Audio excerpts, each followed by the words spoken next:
This is interesting. Connor Lynch wrote a piece over at salon.com. The headline is, it went up yesterday, actually, Thursday. Bill Clinton is a political liability. In a race against Bernie Sanders, his neoliberal legacy could be toxic. And it's a fascinating piece that suggests that while Bill Clinton's policies might have been very popular in the 90s, these are quite different times.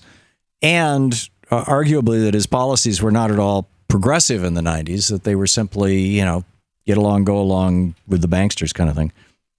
And, he's making the just right out there, right up front assertion that Bill, therefore, is harming Hillary by campaigning for her.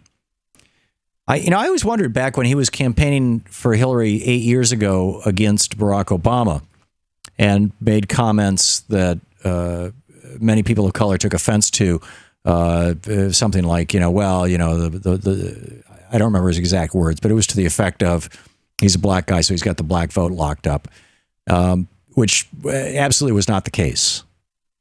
And, but a lot of people were offended by that. I wondered back then, is he helping her or hurting her? I wonder now if he is. On the other hand, I look at the election of 2000 when Al Gore made the strategic choice not to ask for help from Bill Clinton. And of course, at that point, Bill Clinton was arguably more popular than he is now, or at least people knew who he was. I mean, that was at the very end of his presidential term. And Al Gore ran a campaign with no Bill Clinton. And, Jeb Bush and Katherine Harris, pushing 60,000 African Americans off the voting rolls in Florida, got George W. Bush within 500 votes within spitting distance of the election in Florida so that the Supreme Court could step in and hand the election to George W., even though we know now that by any criteria, Al Gore won Florida. And nobody is talking about Jeb Bush's actual crime in Florida, which, to the best of my knowledge, is still being litigated. But anyway.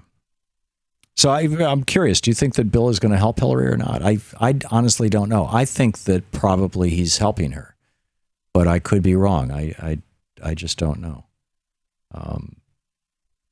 I do want to make sure that if Hillary is our nominee, she is also our president.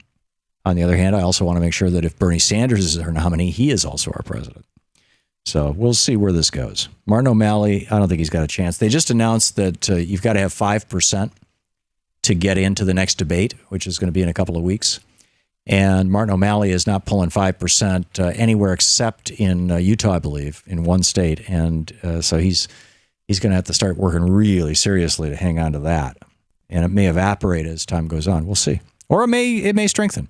I was personally somewhat underwhelmed by him and by his campaign. I mean, we make it fairly clear to politicians that, if they've got something to say and they want to come on this program, if they're willing to be challenged, in a reasonable way. I mean, I've had David Duke on this program. I mean, I don't just put people on and then call them names. I mean, people are welcome to come on this program, whether they agree or disagree.